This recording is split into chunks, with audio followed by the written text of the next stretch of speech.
finding affordable housing remains a big issue here in Tampa. And new numbers from Florida Atlantic University are giving us an idea of how much money people actually need to be able to afford rent here. Fox 13's Ariel Placencia joins us live from downtown Tampa.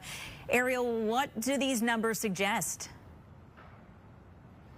Well, they're basically telling us that rent is about 5% higher this year compared to last year. And when you look at what the average monthly rent actually costs here, Tampa ranks 18th most expensive when compared to the nation's other largest metros.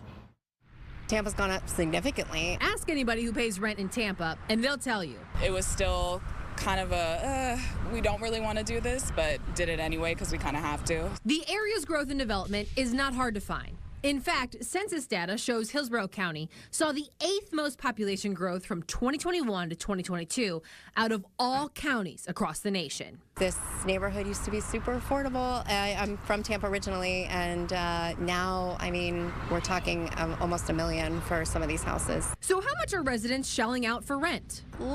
A little less than half of my paycheck, I would say. In technical terms, residents are considered rent burdened if they spend more than 30% of their annual income toward rent, and severely rent burdened if they spend more than 50%. I'm lucky I live with my partner, so we go half and half, but if I was paying it alone, it'd probably be my whole check. Florida Atlantic and Florida Gulf Coast universities have been studying rental rates. And according to their April data, the average rent in Tampa is about $2,100 a month.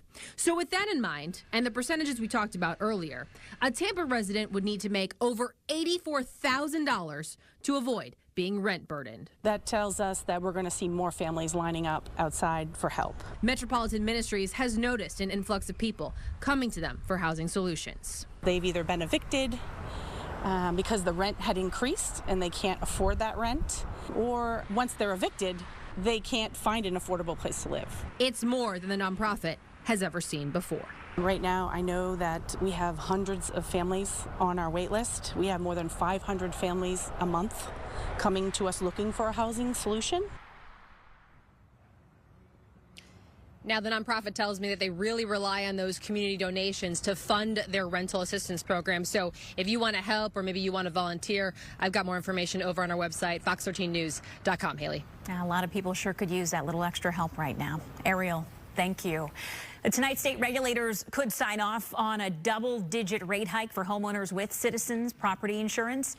If approved, it would go into effect for some customers this November, and we're talking about significant hikes here. The average increase would be just over 14%. Citizens says its rates are artificially low and that it needs to raise them to keep pace with Florida's private market.